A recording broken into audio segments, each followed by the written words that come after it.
Hey guys, welcome back to another podcast.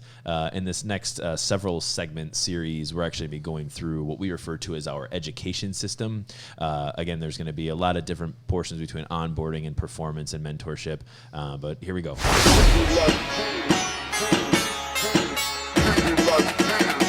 Welcome to the PAWCast.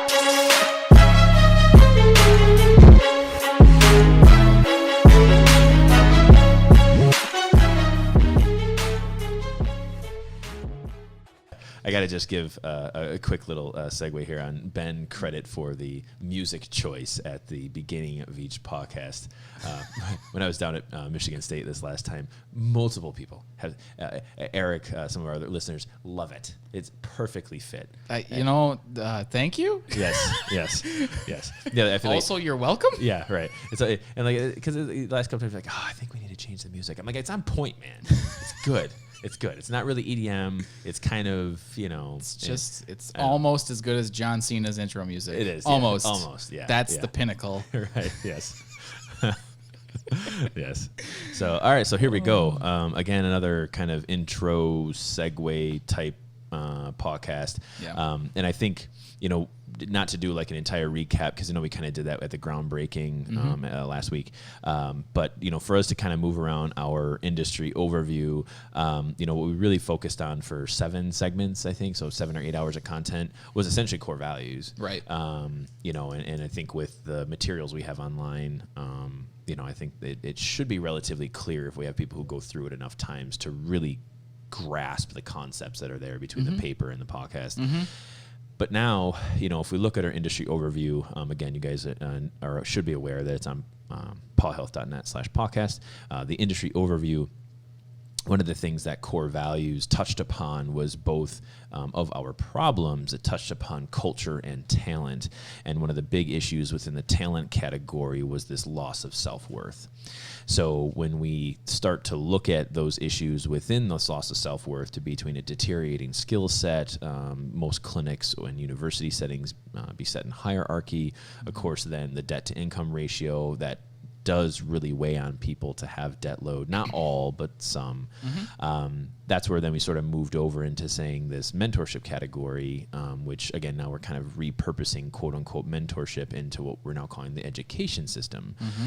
Because our education system in of itself focuses upon how do we recruit people? How do we onboard them? How do we maintain their performance? And more importantly, how are we doing that at the level of an employee? And how are we doing that at the level of a student? Right. And all of those things then we kind of lumped into the education system, specifically to say we have a lot of stuff to teach. Yes. And the learning, there's never an end of the opportunity to learn either. So when you think about it, like when you graduate, some people would take that as like the period at the end of the sentence, where it's like, no, that's just the comma or semicolon or whatever you want it to be. And for us, the deliberate effort that was put into the actual the mentorship and then ultimately the performance system is all about just how do we continue to grow, how do we continue to improve, how do we continue to, the word that we use is advance, right? So that's it's how do we get to that point also. So we've got the multiple tiers that are within this system that are very deliberate as a means to actually enforce education, but then also continue it forward. Yeah, and I think having this as being, now again, between the education system and then, of course, our core values packet, those are the first 2 main sections of our employee reference text. Yeah, I think it's kind of funny that the 1.1 actually came about in the midst of all of our core value podcasts. Yes. And it actually moved ahead. Yes. Because I believe in one of our first ones is like section 1 is its own section because of how important it is. Well, this is also just as important that we've learned over the last however many weeks. Yeah. And that should, for, not necessarily long-time listeners, but, for our employees, that used to be what section 1 was. It was just section 1, page 1. Right. It was just the page so important, it had its own section where it was just like, it was just core values. But you're exactly right to have us procedurally run through the podcast and be like, you know what, we probably need to have a better instituted system, which, again, we had these processes in place. I feel like they were just less clear. Yeah. Yep. We knew about them administratively on the leadership team. I wouldn't say that we have invented any new process in the last several months, but it was the clarity that we were providing both to support staff, but also to those individuals to whom we're attempting to recruit. It's all about clarity. Because as fun as it is to sell an idea that's in your head, it's a lot easier to sell an idea that you can put on a paper. It's on paper. Yes. Right. Yes. Yeah. So when you go to the career fair and it's like, hey, I want you to come mentor at our clinic. Well, what does it include? Let me tell you about it. Yes. Here's a yellow pad. Take some notes. Yes, right. Yes. It doesn't quite work as well. So Yes. this has existed for a couple of years. In all the way from a very beginning state to now a very consistent effort for both current students as well as new staff. Yeah, and that was there's two students that Christina and Lauren through Michigan State with whom we've been engaged in mentorship in some capacity for a few years now, having gone back down to state here these last like a week and a half ago or whatever it was. It was actually really funny to that end when they had first come up to our organization. I think were in operation for a year and a half. Because if they're 2020 grads, I've been 2016, 2017, somewhere in there. Early in sort of, and it's like, hey, I have all of these wild ideas, and we threw so much stuff at them for what now we identify as being a tier 1 mentee. Yeah.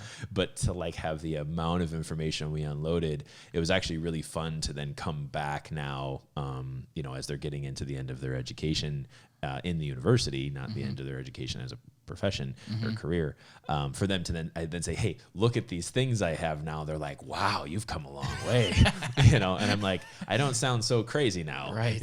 Right. And that's the other thing. When the ideas are in your head, it's crazy. When the ideas are on paper, it's process. It's like how that works. That is how that works. I need to write more. Yeah.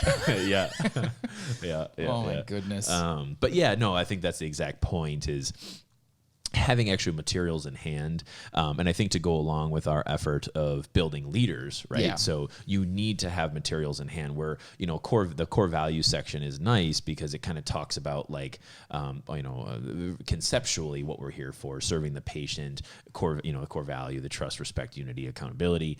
But to then, say we do in that core value section have some tools on how to institute those things.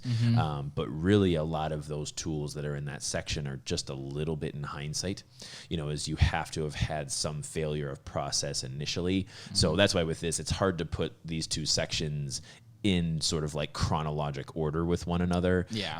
Because for us, the core value discussion was more on, okay, as we start to fail core value, here's what you do. But this education system is basically saying, how are you getting people? How are you training them? How are you maintaining their performance? Because as we said before, the accountability portion of core values, we want that to be a guide for the decision-making process. We don't necessarily want that to be something where we have to just scream core values at you every single time you work. It should be like in your head, this is how I function. This is what we do. This is what we're here for. Right. And then when we fail on that, here's a little system that's going to help us regain that. But the education system, again, I don't want to say is exclusively administration. I think it's heavily geared in administration. But again, like you said, having it in writing, the clarity portion to it is how, at least ideally, we would have employees track their own performance. Yep, and that's kind of the big piece behind the actual writing of it was the tracking of individual performance from an education perspective. But when you talk about like how this coincides with the culture and like it's not something that we're just going to beat into people's heads. To me, the difference is you have the cultural element because what it does is it creates a way of thinking and a language that it just makes communication about this culture piece very, very tangible and easy for everyone to start to speak the same language.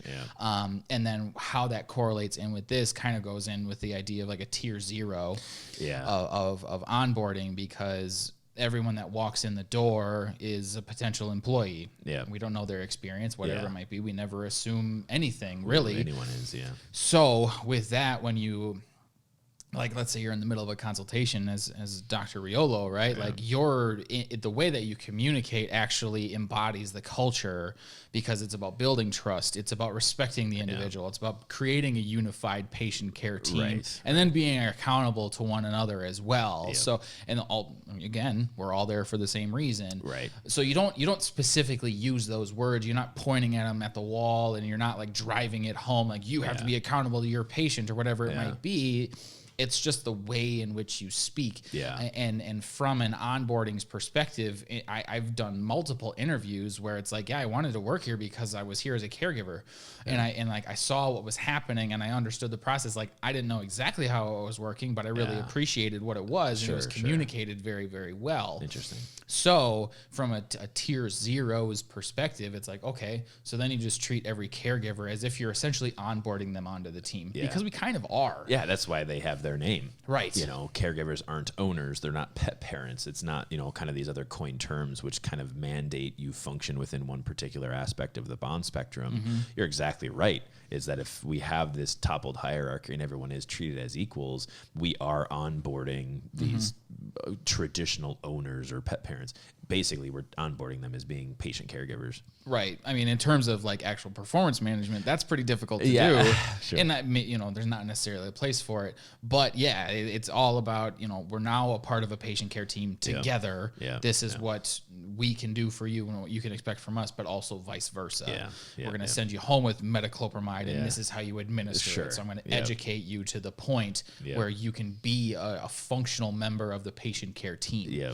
So that's like that tier 0 idea that I always just have in the back of my head. Again, it's a big part of the way that the marketing background helps with the marketing background does help that a lot. Categorizes individuals. And it's always, for me, there's definitely the recruitment side, but there's also just the growth perspective where, like, I'm a big believer in like brand tribes, the way that Apple survives, in that, like, if you can really get them to be a part of your team, a part of your tribe, they're never going to go anywhere else. So that's why, to me, creating a unified team from a marketing perspective is also extremely beneficial. Not because you're just, it's genuine too, I guess is another way to put it, because there might be some caregivers out in the world that are listening to this like, well, you're just buying that, like this idea. It's like, no, I'm earning it. And if it ever does go away, like, I want to know about it too. But aside from the actual caregiver acquisition, a big part of the education system is actually about recruitment and growing the team. So from getting into what is tier 1, again, is just that onboarding, more specifically like post interview, post decision has been made. So there's a little bit of a gap in there, and we do have some very critical elements that go into hiring decisions, and actually that's pretty much it, because we get from the point of application to acceptance of offer. And there are some things, the biggest one that's in there that is outside of a resume is the use of our TriCore assessment, which we'll dive into a little bit more, because that's going to be its own day. Probably next week. The easiest way to preview that is psychometric data. There's a lot of different forms of that out in the world, but this one is a little bit softer and easier to use from a team-based perspective. But again, that's where I came from. I could talk about that for probably the next 8 hours and really bore everyone. So we're just going to put a pin in that one for the moment. And I think that's, like you said, going from kind of this traditional tier 0, like everyone has the opportunity to be part of your team. But when it's actually coming into like the true employment side of things, it's, I don't know that necessarily that we use TriCores as a means to filter people on whether or not they become an employee. But it's more so as like making that transition from tier 0 to tier 1 is utilizing the TriCore assessment provides us context to the conversation, either during the interview process or during the onboard. But more importantly, because TriCore focuses heavily on interactions and motivators and so on and so forth, it also helps as we start to get into the unnecessary interpersonal conflict. So when there are cultural differences between individuals, and that then leads to, again, the two biggest problems in our profession is unnecessary conflict and inefficient process, is that it does give that context. Again, like you said, we'll talk more about the TriCore at a later time. But again, that's, I think, one of the quote unquote flavors of our education system is our TriCore assessment allows, it's that individuality component. Right. We're not looking for a specific individual. Yes. We're not screening people because of behavioral sheep. tendencies. We actually don't want that. Yeah, right. Like I look box. at the data and say, how is this person different from our team and how does that make us better? Yes. Right. Or how are they similar and how does that continue to edify process? Like it's tendencies and like you can already kind of tell that this is going to be a bigger conversation. Yes. Which again, we definitely will elaborate upon. The short form of it is there is no right or wrong person based on those individual data points. Correct. It's about how do they use them, how well are they aware of them, and we'll get into that. Because it is a big thing. We'll probably run through one of our TriCores, maybe mine or Katie's, or I guess even potentially kind of like we had done in the beginning is run Katie and I side by side. And just talk about those main. We can just make fun of you the whole time. The whole time, that'd be fantastic. I can't wait. 100% mocking. Yeah, I know. But I think again we talked about sort of the black and white and the flavor. Yes. I think we had kind of talked about the coloring book and the crayons. Yep. Is there's everyone kind of has in some capacity the same picture, but you kind of color things differently. Yep. I think that's when we kind of get into this onboarding, performance, and mentorship system. What we've kind of done is the guide for onboarding, performance, and mentorship is, again, one governing principle is that there's two jobs in our business and our profession. One is going to be your actual role description. So I'm a vet, I'm a tech or veterinary nurse. Actually, veterinary nurse just passed at Michigan State. So veterinary nurse to medical support staff to caregiver support staff. That's your job. The other side is going to be then the cultural component, integration and those types of things, working well as a team. So when we kind of say the coloring book and the color is, that's really more like job and culture is really what it boils, at least in some capacity. So what we've done is, kind of jumping into what we have as our education system is we kind of talk about our skills rubric. We kind of talk about our interest list. And what that does is it provides context as we go through those tiers. Yes. So with that and saying that, when we look at sort of this mentor to mentee relationship, we look at the employer to the employee relationship. It's important to understand that because we're all here to learn collectively, is that we have to have a communication. Like you said, this all kind of works on communication. We have to sort of this bi-directional communication method that allows us to sort of maintain that positive clinic culture and the success of the individual. So whether it's your job role or your cultural role, as we go through onboarding, performance, and mentorship, it's pretty much the same concept as core values. You want core values to be a guide for the decision-making process. It's the same side on the education system from a performance standpoint, is that you should be able to have these internal mechanisms allowing you to assess your own performance so you know how you are doing in your job and whether or not you have opportunities for growth. And that is a significant difference in review structure, as I've experienced in any other job that I've had, is it's always administration saying, this is what you need to do better.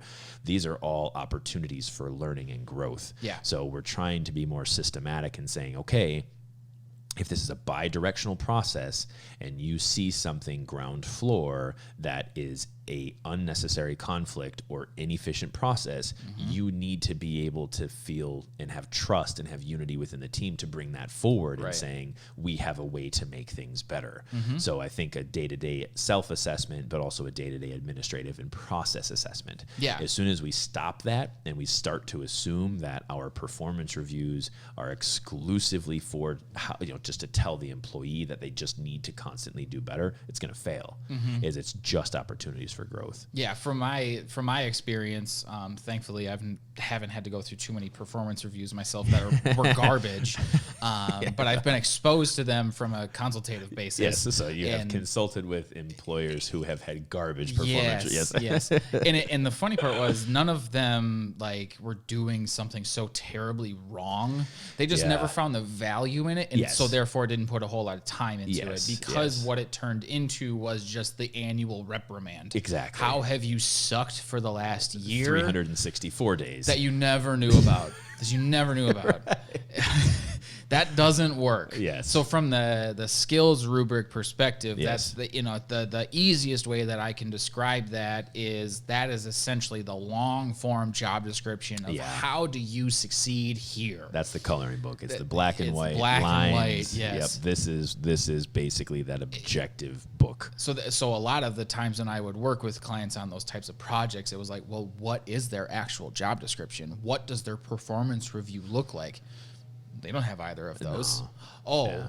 so you expect them to know how to succeed greatly without ever providing them the lines to fill in. Like, that doesn't work. Yeah. You're just assuming that they're on the same page as you, and they might be just way out in left field, but believe fully that they are being very productive. Yeah. Right. And that is to me, that's just not a veterinary world problem. That is just a universal issue that is directly attacked. Yes. Right. Yes. Which again, it's a universal business problem, which means there's a universal business solution. Exactly. Exactly. Yep. So what we did within that skills rubric is said, okay, we have our 4 primary roles. Yep. Caregiver support staff, medical support staff, certified veterinary technician, or veterinary nurse now. Veterinary nurse, That's going to be a tough one for me to integrate into my language, so I apologize in advance. Role to state dependent. Yes, veterinary nurse is and then picked up headway. Your doctor as well. So our 4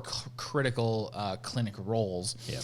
And okay, what are all of our key success points within all of these? And how can you as an individual be given essentially a 4-page document saying I am good or not good at all of these things that are critical to my success within this role? And rather than you walk into a clinic and I throw you on the phone and say, all right, do a good job. Right. Like, make sure they all know what to expect and don't screw up. Like, what? How? Yes. You just do. Like, no, that doesn't work. So that was the big. Completely, and I mean, think of how most people move into management, right? So you've been doing the job for 10, 15, 20 years. You're really good at it. So you're a manager now of that role. Right. And it's like, you went through all of the hardship, right? So you made mistakes, you had, people upset, or you had, in our circumstance, it would be patient compromise, or, you've gone through all of those, which is traditionally quote unquote practice. I mean, that's what they call practice. But the coming into then saying, well, you have all of this experience over these number of years. How dare you go to a new employee with the expectation that they should have the same clarity on job performance and, role performance that you do with all of this experience, when there isn't an actual teaching system in place to show them everything you know. Right.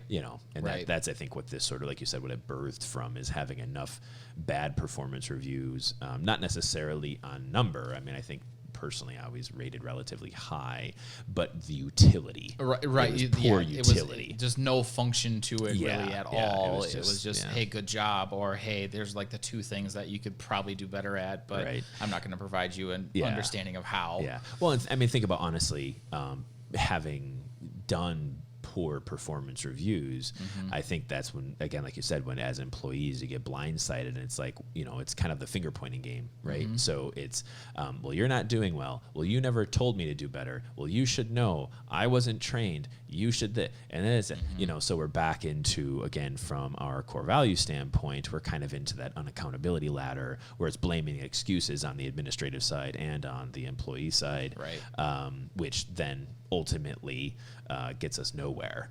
Nowhere. So for us to then pull into a solution and the implementation of said solution, the skills rubric is a significant tool to maintain clarity as we go through onboarding, basic training, the growth plan, and professional advancement. And then the other side of that, the crayons, if you will, is that interest list. So this was sourced out of the idea that our mentee doctors, for the most part, are going to come into our clinic for a set period of time and be exposed to parts of the industry that they are essentially interested in. Yes. So for us, our 4 primary interests are that, and again, it's always subject to expand. Yes. Just starting easy. Wellness, urgent and emergency, surgical, or actually we have 5 because surgical was a different one. Yep.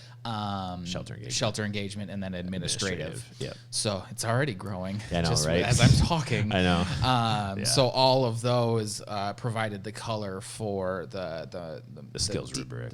Yes. Yeah. But most specifically within our doctors. However, there is also room for interests, maybe less so because the education system doesn't necessarily require it as much, but for our technicians, medical support staff, and caregiver support staff, there is the opportunity to be exposed, I should say, to different segments of the industry within your role. Yeah. So it's how do you take your skills and how do you use them within this specific set? Yeah. Yeah, and I think it becomes more clear as we get out to the tier 4 portion of the education system, which is professional advancement.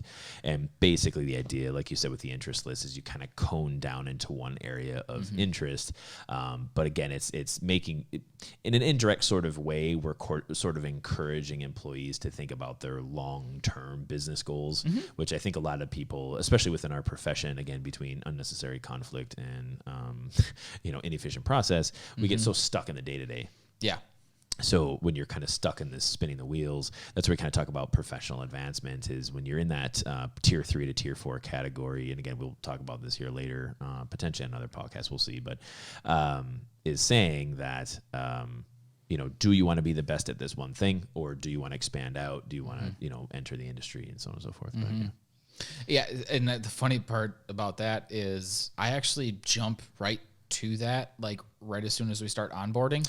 Yeah. Just as a preview. Yeah, exactly. So like yes. The idea is, hey, you have no idea how to fulfill your skills rubric. Like square one. Yeah. Like that's what we're here to teach you how to do. That's a part of this whole process. However, I want you to know that tier 4 is there. Correct. Because if that's something that's really going to drive you, I'm not going to hold it back. Yeah. So, for example, one of our caregiver support staff has a master's in recreational management. Sure. Yes. Right. So I look at her and say, okay, how do I use that in a tier 4 sense? How do I create that as a part of your advancement? And like, we still haven't come up with the answer. No. But I know it's there. You're right. I know that I have a skill set that's available. I have another individual that's got an undergrad in, psychology, and like, how do I use that? Yeah. How do I use these available skill sets?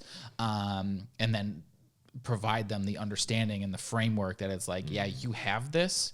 Right. And I want you to be able to use it to its fullest extent. Yeah, yeah. And even the latitude for, again, coming back to individual assessment and individual growth, you know, and just saying like, we're not going to have all the answers to everything, but if you come up with a pretty decent answer that combines those two interests that you have as an individual, that, we can serve both needs. Because remember, it's an equality between mentee, mentor, employer, employee. There's kind of that equality to say, well, if there is a mutual benefit for both of us, by God, let's try. Right. I mean, that's then the joke I used to make about how if I had a ground floor employee that came up with a great idea and it never made it through the proper channels to then, essentially fixing process or improving process. It's like that was always the joke. Everyone between them and me would get fired. But to bleed through though into saying that there's a lot of good ideas that come from a lot of people, and sometimes those ideas turn into solutions that turn into something that can be implemented. Not always. Not always. But it's not always the greatest solution, or it's not implementable right now either. Yes. But you at least have the conversation. Time-dependent implementation. Exactly. Sure. So that's a little bit of like the understanding of those two pieces. Yeah. Now, within those two pieces, those all jump into all 4 of our tiers. Yes. So tiers spelled with an I and an E. Yes. Sure. That was a bad dad joke. That was a good one. Took me a second. Tier 1. Yeah, and actually not to completely interrupt. Go ahead. But as we go through these individual tiers, well, like I said, the skills rubric and interest list sort of plays, sort of one of the chords of the mentorship and onboarding system, the education system, is we also then run these side by side with both employees and mentees. Yes. So the reason why we kind of picked these 4 tiers was that we wanted to have a standardized process that allowed us to keep the same framework, but applicable to the 2 main types of people who would be in our organization. Either we have people that are there shadowing, interning, or externing, or likewise, and then the other side is going to be your employees. Yep. So that's where, as we go through this, you guys see there are actually 2 logos. One of them is kind of paw holding in hands. That's the onboarding and performance logo. And then the other one, of course, being the cap is going to be anything that applies to a student. So obviously now, as Ben said, I've held him off long enough. That's all right. Jumping into kind of the later portions of this education packet, getting onto tier 1.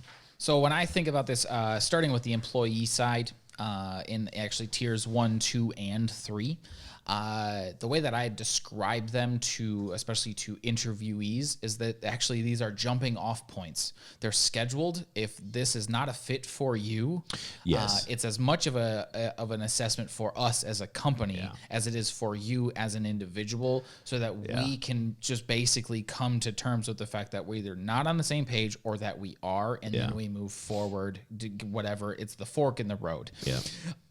Excuse me. So within tier 1, that's going to be, oh boy, I got a frog. Yeah, I got you. I can pick you go up. ahead. Yeah, you just a sip of water. Nice, just coughs right into the mic. So when we look at tier 1, basically what we traditionally refer to as our onboarding. During the onboarding process, basically people work directly with our senior accountability officer, of course, in our organization, which is Annie, but may also kind of choose to pair that individual with a senior staff member. But as you said, this is kind of a timed process, and the time is a little bit different between employees and a little bit different between students. But the breakdown from an onboarding standpoint is operational, cultural, and role. Right. So operational is basically, how does this whole thing work? Yes, is the big ideas. Big ideas, and the kind of logistics of sort of like the black and white part of the job, where it's okay, here's the computer systems, practice management software, process between coming in, patients coming in and going. So it's again kind of these really more process or procedural type operations. Triage. Yeah, triage. Yes, understanding the idea of that, patient separation, all of the big things that we've put a lot of process to. Yeah, which is, and I think we'll probably talk about this more in later podcasts as we get down to sort of our, sort of process component of our industry overview, as far as, all of those individual operations that said is different. But again, there's a whole hexagon on our industry overview that is just operations. Just that one point. It's very intense. But that being said, we have no expectation that in the onboarding period, employees or mentees are going to completely understand operations. No. It's like this is, I use this one a lot. So you graduate school or you come in, you have the Lego mat, right? So, and then it's our job to build the Lego pieces on the Lego mat into the Lego city. Operational onboarding are like, this is how many red blocks you have. this is how many long whites, so it's like, and just saying these are the pieces and we're going to help you kind of put them together. But then of course coming into cultural onboarding. Right. So that's going to be the just the direct exposure to all the stuff that we've been talking about for the last however many months. Right. Yes. The 7 cultural podcasts. Yes. Actually, technically be the first 13 because it would be industry overview and it would end up being cultural. It was a lot. It was worth it, but it was a lot. Yeah. But yes, it is again that exposure to that, starting at the industry overview, providing the glimpse into what these problems are and how it's a multi-faced attack against all of them, and then how our beginning of setting expectations on how they fit into this process. Which listeners should actually be very concerned that we put 13 episodes into the second point on onboarding, and there are 2 bullet points. Yes. Like that was a lot. Like, and it, when I say they should be concerned, because it's this is what we're talking about. Just these 1-2 little points were 13 hours. That was abridged. Like, we could have talked much longer on any of those. Yes. But again, coming into this cultural onboarding, the industry overview and culture and core values is massive. So what we're now kind of doing, of course, with the tier 1 or through this tier system is kind of playing a little bit with culture, playing with role, but then that's the third part to tier 1 onboarding is role onboarding. Yeah, so you get the operational of like all of the big structures, you get the cultural of how do you fulfill it well company wide, but then you dive into the actual mechanisms of the role, right? Yep. So how are you a part of this? How do you succeed from a glimpse perspective? Yep. When you look down into the whether it's employee or mentee, the staff is only 40 hours. As much as that sounds like a lot for just onboarding, that's not. It's nothing. It's not a lot. No. I mean, so when you take these 3 parts, like, you are getting just the 65 mile an hour drive by look at it. Well, it was actually because of Lauren and Christina a little bit, our mentees, into saying that, we threw so much at them as tier 1, because again, we didn't really have a ton of structure at that time. Our goal with onboarding is to say, one, there's a massive storm in our profession. It's here are our solutions. Here's our process. Here's your piece that you're going to help us continue to move us out of that storm, out of the eye of the storm. And then it's just a glimpse. It's just, here's the work, we collect it, we have to move those sandbags over there. That's how we here's your helmet. Yes. Yes. It's about the only way I can think about that. Yes, exactly. But so then on the mentee side, it's the first, it's just exposure over a couple weeks. So you're going to have your skills rubric side. So we're giving them, like, if you're going to fulfill this role, this more specifically role, like, here's how you do it well. Here's how it fits into our operation. Here's what the cultural expectation is. And then also your interest list side as well. So we're giving them exposure to both sides over a couple weeks. But in terms of like workload expectations and something like that, it's actually zero. It's literally, please just come here and see it. You're exactly. Workload zero. Yes. We have no expectation in those things that you're going to be doing anything. No. Now again, I'm not saying you can't help, but I mean can I help restrain? Can I help draw blood? Yeah, sure, whatever. But the main takeaway is no, just watch. This machine is moving. Just make sure we see how it works. And I think I've actually gotten several questions about tier 1 mentees. Is who are those people? And it's honestly, from a mentee standpoint, it's high school students to pre-vet or pre-tech college students, undergraduates, veterinary students. That's kind of the idea then, is people who are either looking to get into the industry, trying a career path through the industry, and that's, again, we have the ability to serve both individuals in that tier. And our natural advancement point as it comes to specifically doctors within veterinary school would probably be year 2. You start to get into a tier 2 roughly. If depending on how your educational path is going.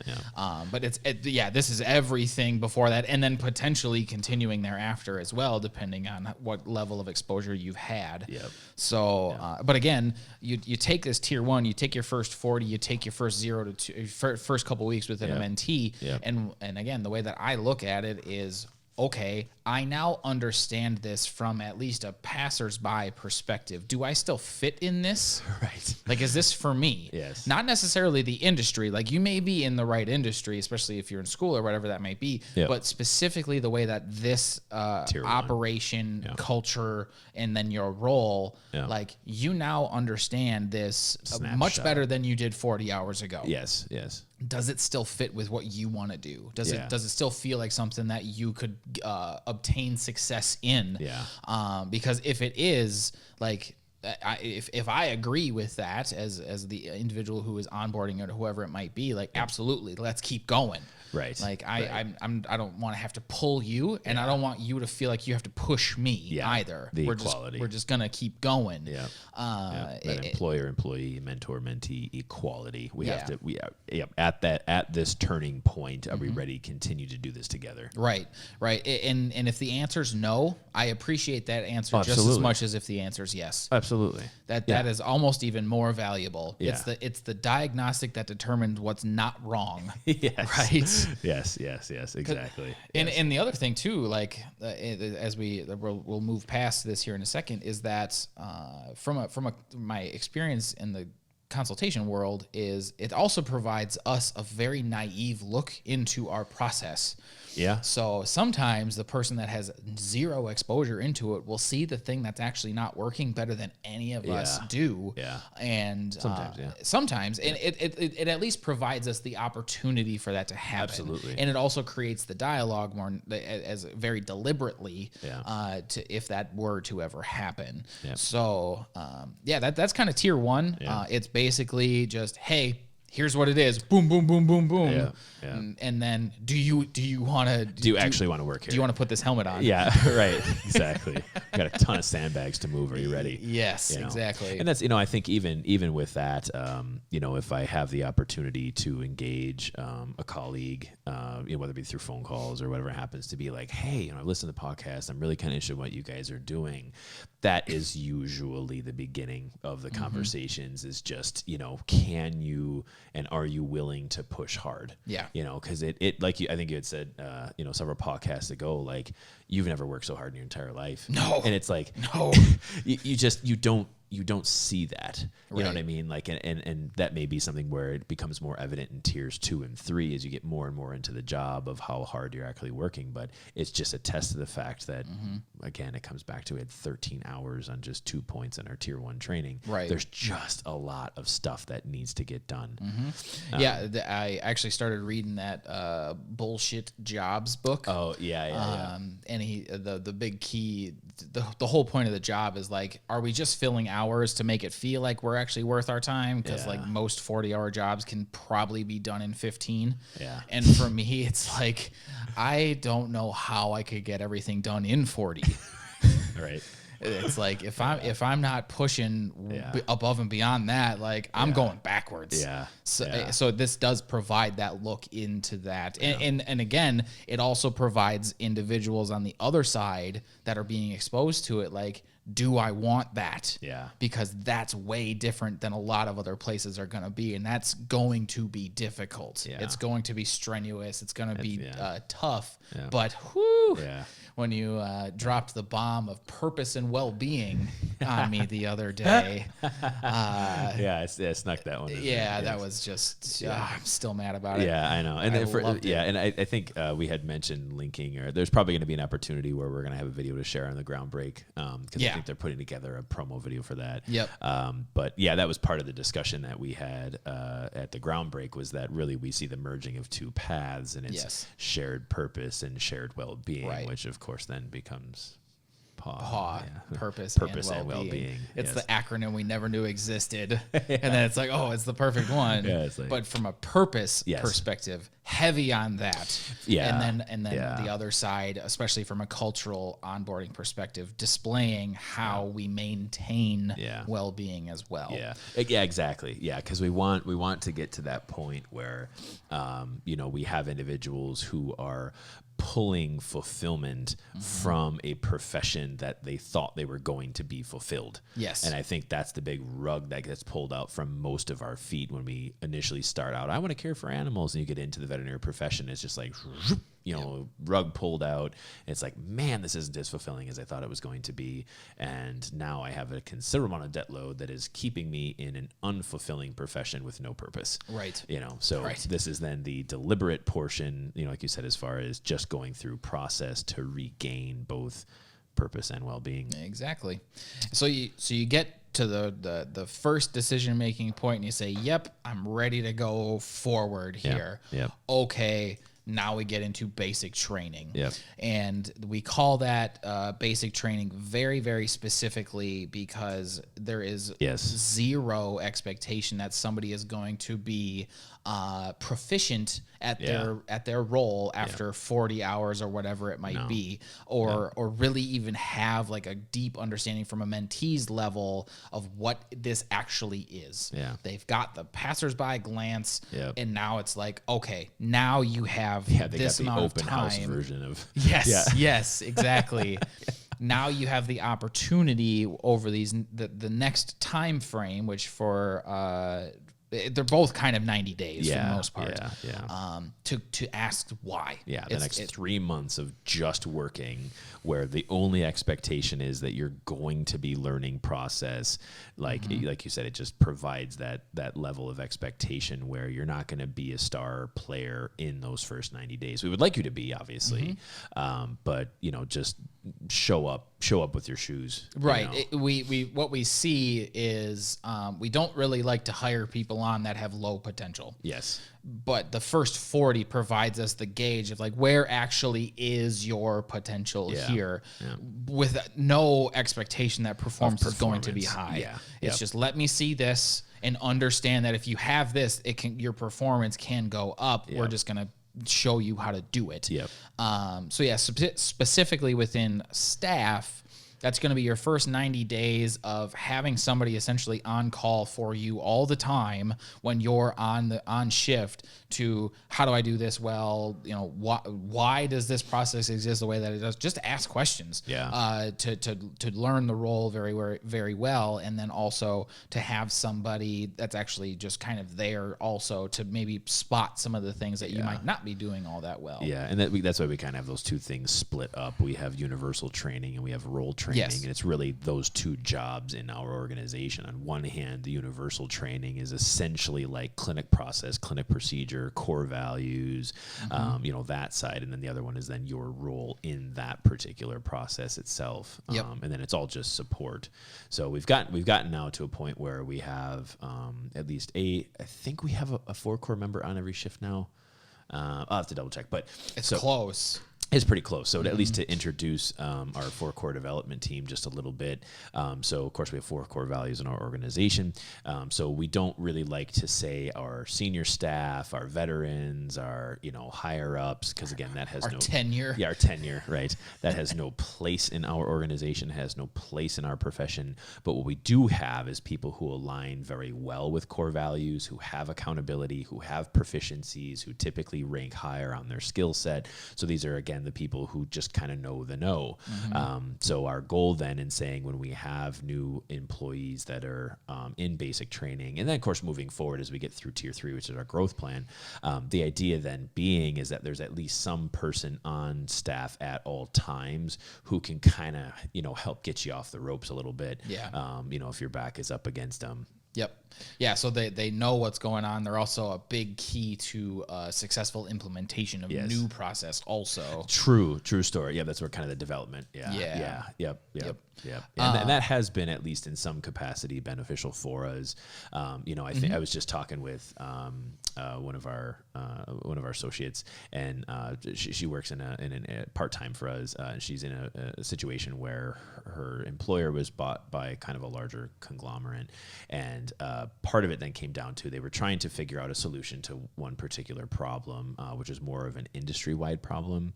And the expectation was that being bought by a corporate entity, that they would be providing you insight into industrial solutions.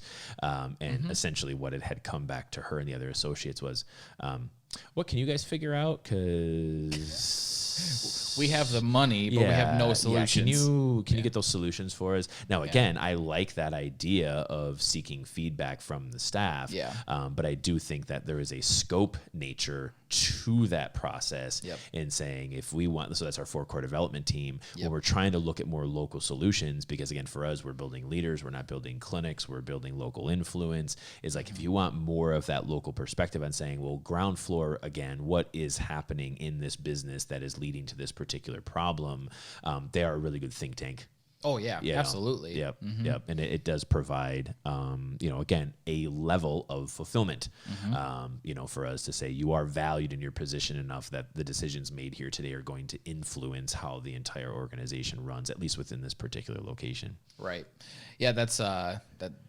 I had a middle of a thought there, and now it's gone. So we're just going to move past it. Keep it moving. It might come back. So tier 2, big focus on universal training. So the big picture, and then role training, kind of your part within it, and how do you start to excel within it. Yeah. So once we get to the end of that first 3 months, that's when we hit the point of essentially our very first performance review process. Because we're going to dive into the skills rubric side of here are the critical elements of your role, as well as your fit within all of the operational and cultural pieces. How have you been fulfilling them, and how can you do it better, right? At no point during these first 90 and then continuing thereafter do I believe that anything should ever be a surprise if you are going poorly. Correct. A performance review should never be a point of firing. It's not impossible based on timing, but it would have to be some extended circumstances that would happen, in my opinion. Whereas if something is that bad, like just act, right? Yeah, and I think, again, when we start to talk about accountability, right? Yes. So we want ground floor, at the moment, in the moment accountability, ability to correct those issues. Again, our hope, at least in performance, is that the 4 core is helping in some capacity with, sort of maintaining accountability in the workplace. But for us to then say, get through those first 90 days and you have a performance review, it is definitely a stop point where it's like you had your first 40 hours. Oh my God, this is amazing. You get through the first 3 months and you're like, oh my God, I'm incredibly overwhelmed and I don't think I can do this. Or it's, oh my God, I'm incredibly overwhelmed. I'm hooked. Yeah. Where it's like, exactly. Where it's like, I just want to keep doing this. And that's, again, sort of what we talk about is the, curse of the problem solver. It's this, there's if you have that knack where it's just, I want to fix, I want to fix, I want to help, I want to fix, but again, coming at to that point, we may then as the employer also say like, we really did see, again, between potential and performance, when you initially onboarded, we saw an incredible amount of potential. Your potential is starting to wane. Your potential is not transferring over into performance. Your performance reviews should not be a time in which employees are fired. I think those that we have offboarded in or following a performance review is almost exclusively be set in whether or not they are accountable. Yeah, absolutely. Because it's a training tool. It's just it's a learning tool. It's an opportunity for growth. Right. And if it kicks back on unaccountable behavior, it's just like, well, shit, how are we supposed to be able to train you? Right. Yeah. Actually, we just had Annie and I just had one of those difficult conversations a couple weeks ago. 2. And that was really what it was. Is it was like I'm providing you this set of places where expectations weren't met. Yes. What is the reaction to that? Yeah. Because the reaction is the opportunity for that individual to succeed. Yes. That, like, I guess what's the easiest way to put it? Basically, are you going to point back at me and say that it's my fault? Yeah. Or are you going to be like, are you just going to be receptive to the idea that, like, yes, you were a part of this? Like, oh, I didn't know that was a problem. How do I do better? Like, how hard do you lean into the issue? Yeah. And unfortunately, there was no lean in that specific conversation. But that's exactly what it is like their performance review process provides that opportunity for you to see your ones and your twos, or whatever they might be, and say, I either agree with you or I disagree with you, so we have our self-assessment process as well. So there's the cross-examination, and then there's also the opportunity for those conversations of like, maybe I do agree with you. Like, hey, I suck at this. Like, let's put it into a growth plan. Let's figure out how I can get better at this. Like, you lean into the problem. Or if you thought you were a 4 or a 5 and you get a 2, how do you respond to that? How do you take that criticism that you've been provided coaching on, and you feel like you're implementing well, but there's just a natural disagreement there. And from our perspective, that's kind of what you were stating there is, is like just lean into it. Yeah. Like acknowledge the fact that if you're willing to receive the growth that's being provided, there's no end to the potential success that you're going to have. Absolutely. Because if you have a glaring deficiency in one area, but you lean into it, it's either going to be, you just jump right to solutions. Yeah, exactly. Yeah. That's all you do. So is the solution we figure out how you get better at it, or is the solution we figure out how to get it off your plate? Yes. Like, correct. But you wanted it. Right. Like, just show me the desire, show me the initiative, be accountable to the fact that you were not very good at it. If you lean back and say, well, you didn't actually tell me how to do that, or this person is the reason why I actually suck at that, or I'm not that, just defensive, whatever it might be. That's when it gets to be a hard conversation. Yeah. That's when it's like, do you actually fit culturally? Are you fulfilling all four of these? Do you realize that the way that you're behaving is actually detracting directly away from them? Because you might have some very, very bad habits that are very instilled in you, and you don't actually hear what you're saying. Yeah. So then, yes. So again, then you provide the context of what you just said. You might not hear the fault in, and you may have the best of intentions in saying it. Correct. However, the result specifically as it relates to what you just said, this is why it's a negative. Correct. Like, I'm providing you a learning opportunity. And again, do you lean into it, or do you just say, well, go on your heels. Yeah. What do you want? Yeah. And that's again, jumping right from tier 2 to tier 3, that's again talking about that process and saying, when we go through one of these performance reviews, again, jumping into tier 3, it's twice a year. So you get one at the end of your 90 days, but then you jump right into what is our fall verbal review and our spring written review. Yep. So it's like, if you come in damn close to fall, you might have two reviewers pretty close to one another. But again, if you come in the summer, you kind of have these split up. But it's exactly that, is that, especially with the individual to whom you're referring, this was someone over several years where it actually was a little bit of a conundrum because we had a high potential, high performance employee who was actually very accountable in early portions of employment, which then we saw a systematic decline in over time. And I think what we probably failed, and I mean, I'll take the onus on this, is what we failed to identify early on is that we were putting in more work as the employer than this individual was putting in as the employee, meaning we failed one of our core mechanisms to say we have to be two equal halves to this pie. But as we started to take on more and they were taking on less, not to say necessarily we were quote unquote getting away with it, but we had weekly to every other week meetings basically saying, okay, well, you're sort of failing at this one particular part. Let's just we'll take time out of our day administratively because we want to see you succeed, so you are clearer on what your responsibilities are, for which you had applied and you saw interest in initially. And I think what we then start to see, so when we kind of talk about the different jobs in our organization, is we have, of course, the role, the main job you're hired for, but we have these add-on roles too. So it's like, okay, I'm here as a veterinary nurse, but I'm going to do inventory. Here's a veterinary nurse. I'm going to do, accountability.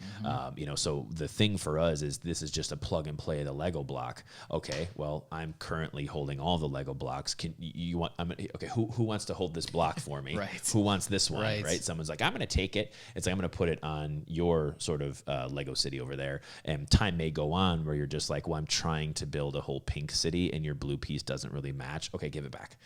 So if it doesn't really work for you to have that role, and I think what ultimately ends up happening is if someone takes on a role and then they lose a role, they feel as if there's failure. And for us, I don't think failure necessarily has a place. I honestly think it's the same thing like in the first 40 days, where it's like, hey, you saw something, you tried it out, you're kind of like, doesn't really fit for me. Okay, perfect. Let's move on to the next thing. We look at, again, kind of making the joke that is our profession is that when you have we fail twice administratively when you have your highest performing technician or nurse, and then it's like, hey, you're really good at your job. You want to be the office manager now? And it's like, I have so many good things in the tech world, and then I have nothing to do in the managerial world, but, it's an opportunity for what? Pay raise, right? Because we know historically most nurses, and they're paid very poorly in our profession with minimal benefits. So of course I'm going to take on this additional responsibility, but we failed twice. Right. because we just took our best performing employee, we put him into a position where now they are and have a high potential for failure.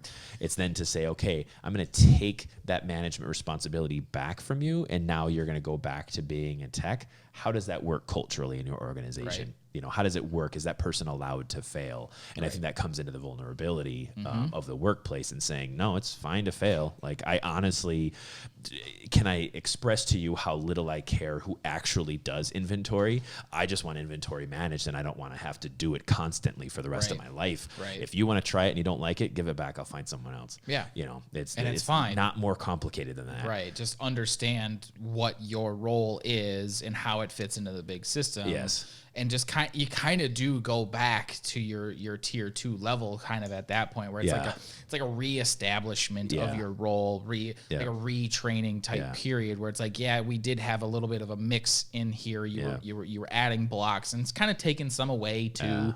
But it's just a reestablishment of that. See, I would agree. And it was it's an opportunity to get better moving forward here. Yeah. But again, that's what this kind of does as well, as it provides us the framework to do that. Yeah. So again, this tier 2 side, and we'll dive a little bit further into it here. Really, the midterm look, getting onto the floor, seeing the actual roles that you're potentially getting into from a more fundamental perspective. Also, getting hooked into some of the lower skills or like. More fundamental skill sets, getting that basic training going on those fronts as well. And then again, you get to the end of that.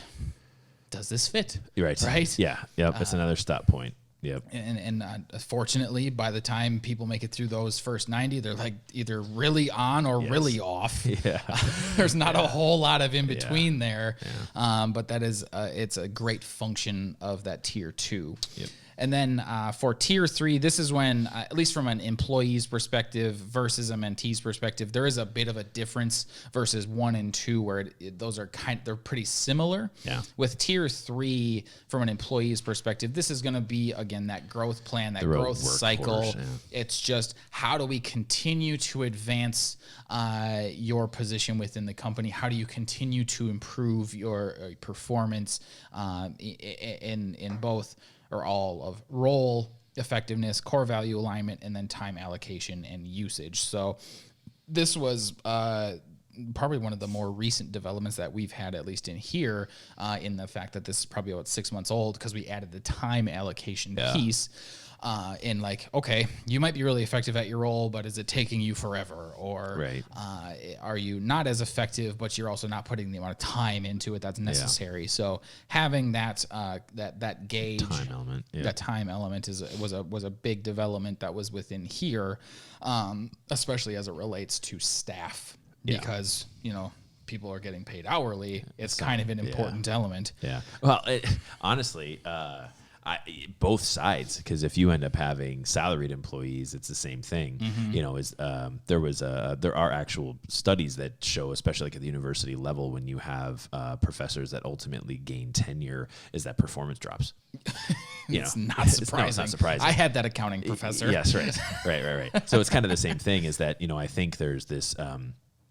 There's kind of this old, 1980s or 1970s mentality of like, once you get salaried, once you're a salaried employee, it's kind of like, oh, I've finally made it. Now I don't have to watch my hours as much. And I think where like your salary employees work the best is when they're really, really high performers, and the expectation is solely dependent upon results. Yes. So where it's like working on a project, like if I'm churning out projects and I can do this faster and it's still high quality, a project oriented salaried position makes sense because you're just efficient in hours. But when you kind of have an hourly role that you transition to salary, simply one, maybe is it convenient from a bookkeeping standpoint?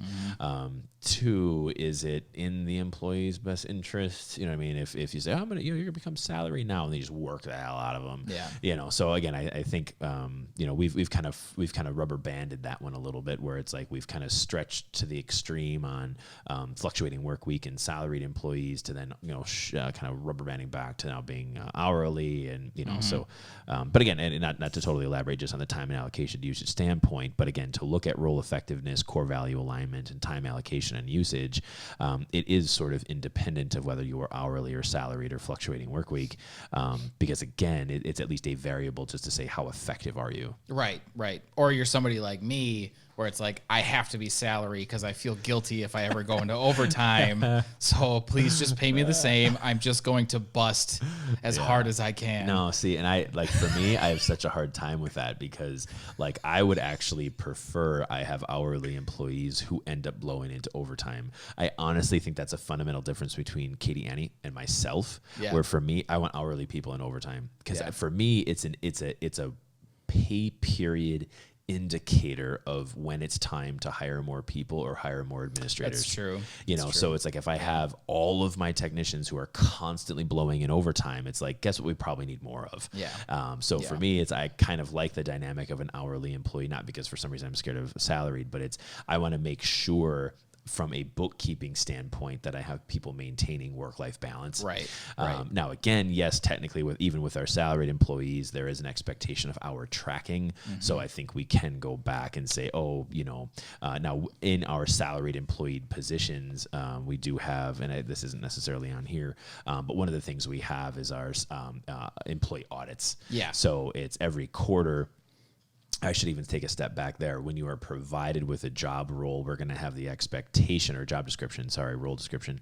There's going to be an expectation of how many hours per week we've allocated for that particular role. And if that role is on salary, we're then going to uphold our end of the bargain. By the time every quarter, we're going to assess this and say, are you blowing past hours every quarter? Because if you are, that's where this time allocation and usage comes into it, as far as saying, okay, well, as an employer, do I need to start paying you more because you're putting in more hours? Do I need to increase your salary? Right. Or is this a role effectiveness problem where we need to look more at your skills rubric, assess how well you're actually performing those duties, and kind of the relationship between number 1 and 3 there on the tier 3 portion is the role effectiveness and time allocation. Right. How are those two things sort of playing off each other? Yep.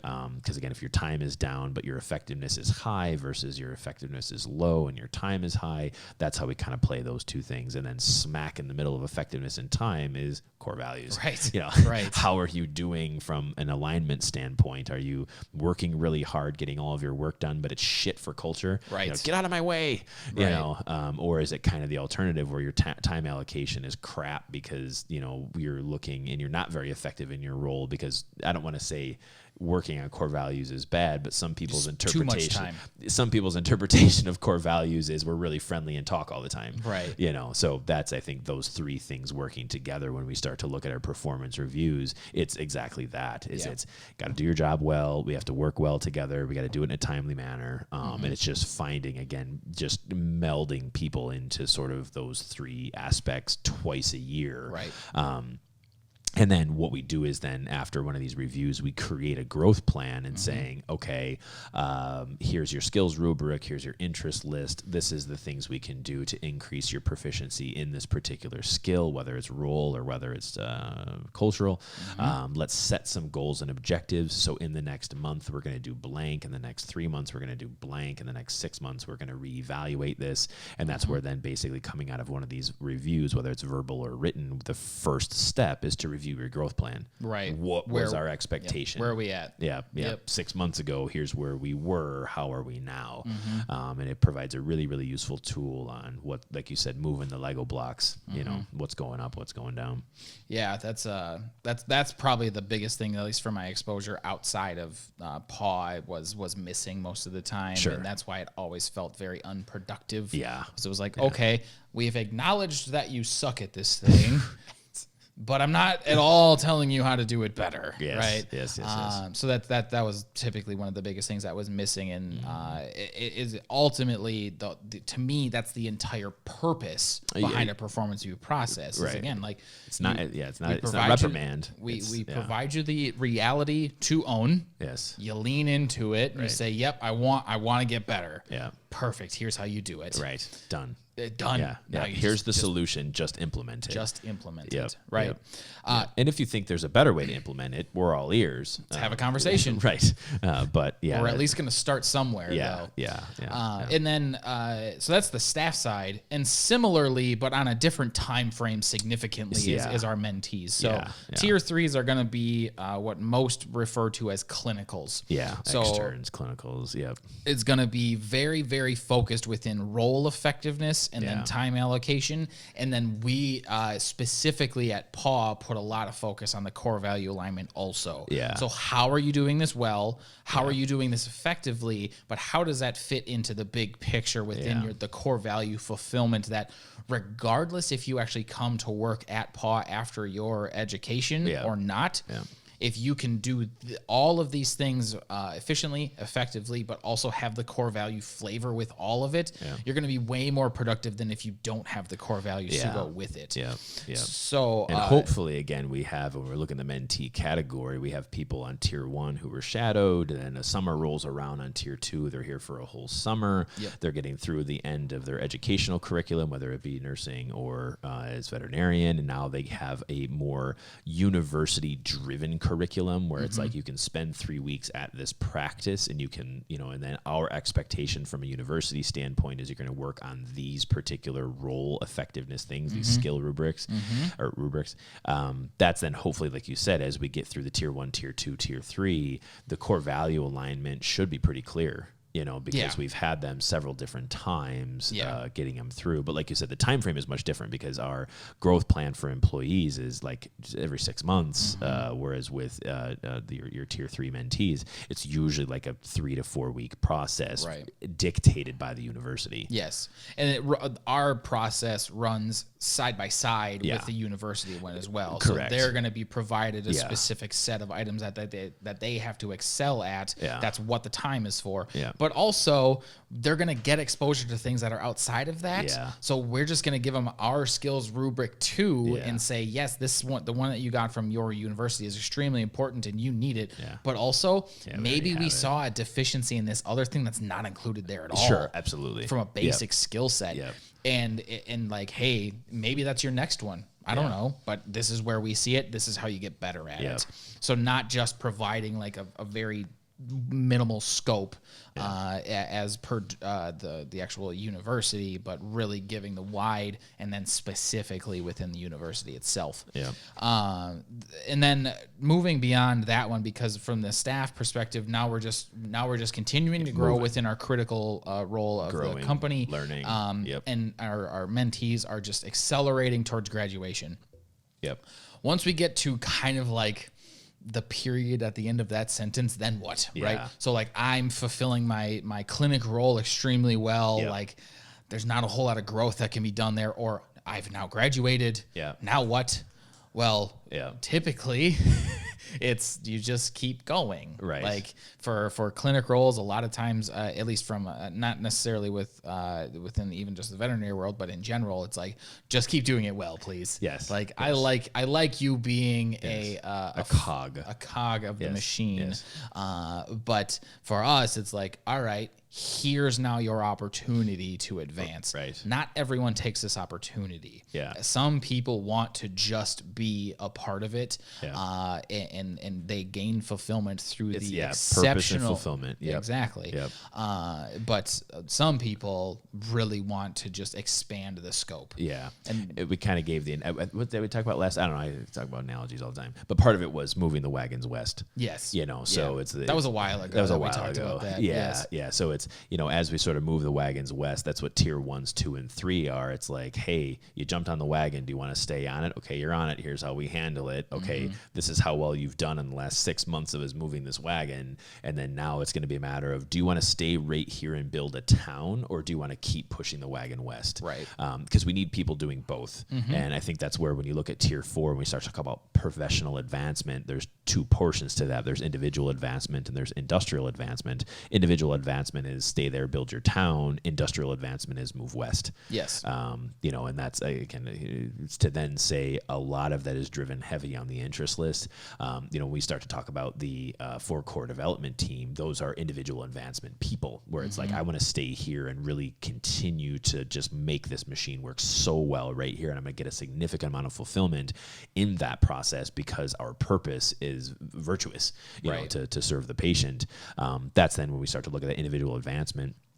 That's where your interest list becomes so valuable in saying, okay, well, when you were hired tier 0 coming into tier 1 and we started to say, hey, what do you want to do long term? This is what we're talking about as professional advancement.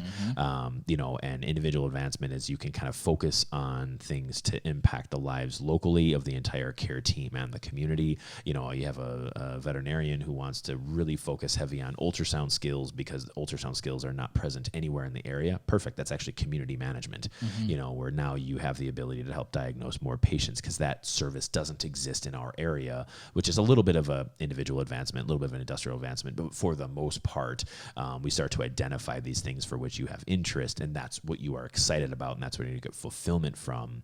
The other side then saying industrial advancement is basically replicating the success of core values on a regional or national scale. So when we start to talk about a mentorship program and pulling mentees from the university, those mentees get to the end of the mentorship program. We say, okay, now looking at between the employees and the mentees, we would be really honored to have a mentee come work for us, who that mentee would then start out as a tier 1 employee. Right. You don't fast track anything. You've gone through your mentorship, but now that you're out of school, it is a very, very different perspective. Having graduated, come on in as a tier 1 mentee. We're going to move you through some of those things. The cultural things will be very easy. Again, coming through 4 tiers as a mentee, hopefully the cultural component is going to be really, really easy. But our goal is to then, for people who are focused on industrial advancement, this is the build the leaders category on saying, okay, you learned these things here, but let's be realistic. You were at undergraduate, probably away from home. You were in veterinary school, probably away from home. Your first job, hopefully with us for the first 1 to 3 years away from home. Now that you have the skills necessary to keep the wagon moving west, okay, you want to take your own wagon home, and we can now start to build another sort of city in that area. That's industrial advancement. And also, by the way, we're only going to be able to handle so many veterinarians and so many students out of our local regional PAW Health office here. Hey, if we can get you set up in a region, would you also be interested in mentoring more students who then would help us perpetuate the model of trust, respect, unity, and accountability. And then those people go on to either focusing individually to help build in the area, or they move to the next one, they move to the next one, they move to the next one. And then we continue to pull more students from university. We get them early through the mentee. We get them early through employment. And then that's essentially how we start to spread and advance our industry on this directive, on this purpose, and essentially gain fulfillment. Right. Also, we're very, very early in this process. Yes. So, yes. like, I got 3 lined up, but yes. Yes. But this is the long game. Yes. This is ultimately the long game. This is the long game. Yeah. That has to happen quickly, but it's the long game. Yes. Yeah. But that's the whole idea behind onboarding, performance mentorship, the industry overview. Like, this whole thing is ultimately, and boiled that was down like to that one point. Right, which is so crazy to me because we came up with this one point a couple months ago. Yeah. Like, we knew it was there. Yeah, it was there. But that was the ultimate clarity. Definition behind this whole thing where we that's actually what we're striving towards. Yeah, this tier 4, number 2, it's vision. Yeah. So we had always had the vision to be the force of change within the veterinary industry. That was always our vision, but our purpose was serving the patient. Yes. So at the end of the day, it was like, how do we kind of start to move our purpose into our vision? So if we're trying to serve the patient, but we're trying to be the force of change in the veterinary profession, it's like we need to train and teach more people. Yeah. So this entire sort of education system is beset in number 2 on professional advancement, is that we have to try to get this out as much as we can. We have to try to get it as far as we can, as fast as we can, and as effectively as possible, because we said there's 3 roads in this profession. There's dying with tradition, transferring to corporate medicine, for where you will ultimately end up losing fulfillment and purpose in most circumstances. And then the third opportunity is then saying it's the PAW way, and saying, all right, well, we have this third road, and on this road we have merged both purpose, a shared purpose, and shared well-being. And on this road, what we're looking at is advancing individuals, and we're advancing the industry. And this is how we do it. We do it through our education system. We do it through onboarding, performance, and mentorship. And we do it on supporting those veterinarians who have come after us. Yes. Yes. All of that. And it's so weird that sentence has now found its period. Yes, it because has. for so many years, it was like, I see it. Yes. I feel like you could feel the vision. Yes.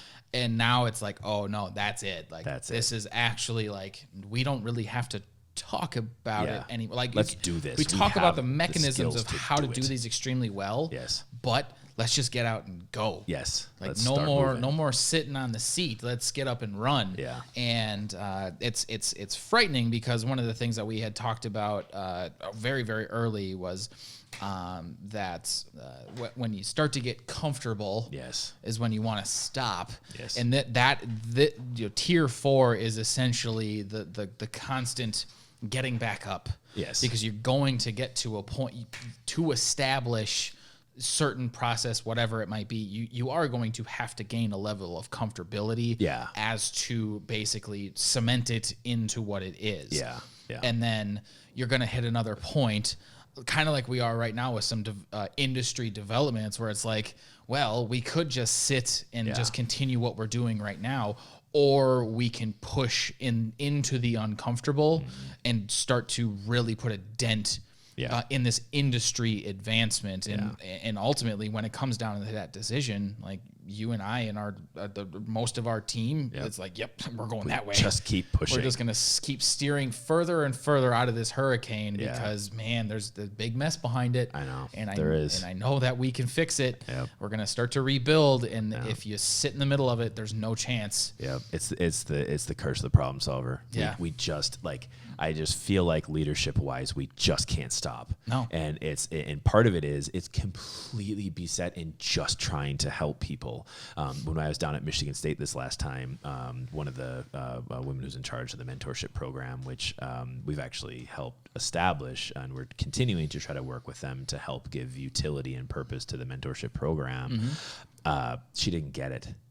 She was just like, but why are you doing this? Like, why are you coming here to help us? What are you getting from this? And it all comes back to purpose and fulfillment. Yeah. Like our, again, shared purpose is to serve the patient, but for us, we want to exclusively gain fulfillment from industrial advancement. We do that on the microtransactions. Yes. We do that on fixing the interpersonnel issues, on helping employees maintain anonymity. We, sort of help streamline processes internally, so we're not inefficient unnecessarily. We get rid of unnecessary conflict. We take opportunities of conflict for opportunities of growth and learning, not as opportunities for reprimand. And we've built an entire organization around our shared purpose to serve the patient and maintain well-being in the process. And that's, to give that answer on saying, why are you guys doing this education system? Why are you having mentorship? It's just that we just need to have a community built on this shared fulfillment where all we are is here to help each other, and really start to pull in this community. Not necessarily that we're all going to financially benefit from one another, but enough that we are in this together to say that if we really want to start to push back corporation, if we really want to start to push back what's happening in the human industry and prevent it from happening in the veterinary industry, we have to take these processes. We have to take what PAW Health has put together as our education system, what we've put together as our core values. I mean, we haven't even begun to talk about processing and public relations yet, but just in these two pieces between our education system and our core values, we can fix the profession. There's no doubt in my mind that this is scalable on every level, that we can fix the profession. I completely agree, because the reason that I say that is because I think it's scalable outside of the profession too. Absolutely. If you were to pick this up and just put it into a different industry, Yes. and you just alter your wording specifically within the core, within your purpose, yes, right? yeah, yep. Serve, whatever it might be, Yes. but that's really you just change the noun. Yeah. What are you serving? Yeah. I'm a big believer in servant leadership, and that's ultimately what that is. Yes.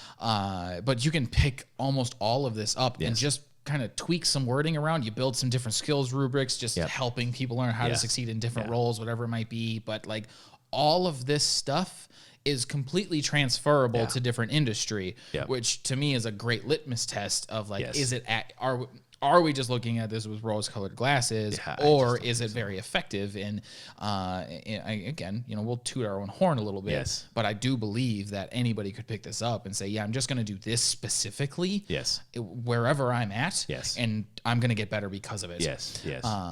Because and kind of circling back around to the veterinary side and what you were talking about is integration of both of these things combats almost all of our center problems, Yes. whether they're the big part or the subset within Yes. that problem. Yes. Between culture and education, almost all of them, except antiquated business practices, is probably like the one where it's like, Yeah. then we start to dive into process, but still, like culture is an antiquated business practice. I could make that argument. Oh, absolutely. But all I of will these make that argument.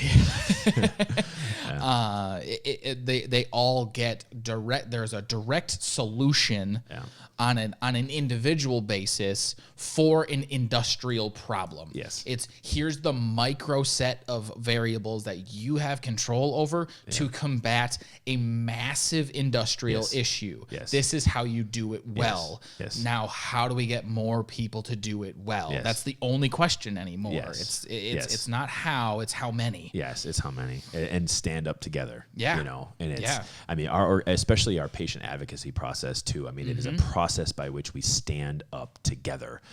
And again, these are all things that we'll cover at a later time. I think we've kind of gone on for a bit today, but which I think is great. I think but again, it's the same thing where it's these small interactions, but we do it together, and that's where I think where we're starting to now see, especially with some of our associates, is we're starting to get this push from a empowered millennial generation, Yes. where it's like, listen, we need you to be an individual, we need you to be on board with this, and let's just run like hell. Yes. And I think that's where we're starting to really pick up steam within that population. I'm just saying, here it is, guys. This is the solution. Let's do it. Well, right. And the nice part about that too is it's not like here's the solution and here's how I expect you to just be a part of it. Yes. It's like we understand how this is going to like or understand what the purpose of this is, right? It's now how many.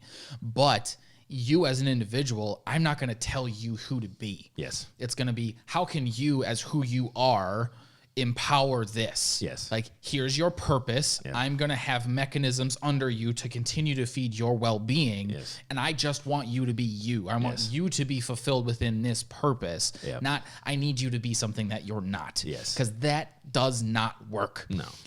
The numbers show it doesn't work. Not at all. Yeah.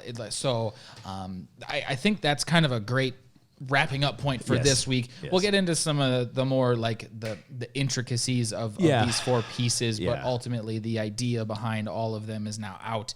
It was kind of a big overlook at what the education system is, and we'll try to figure out in the weeks to come how we're going to chew this up. Because again, for listeners, it may be a little bit more difficult than viewers. Viewers, I think, as we have pictures and stuff like that, will be easier. But we'll figure out a way to kind of elaborate a little bit more upon the education system in future episodes.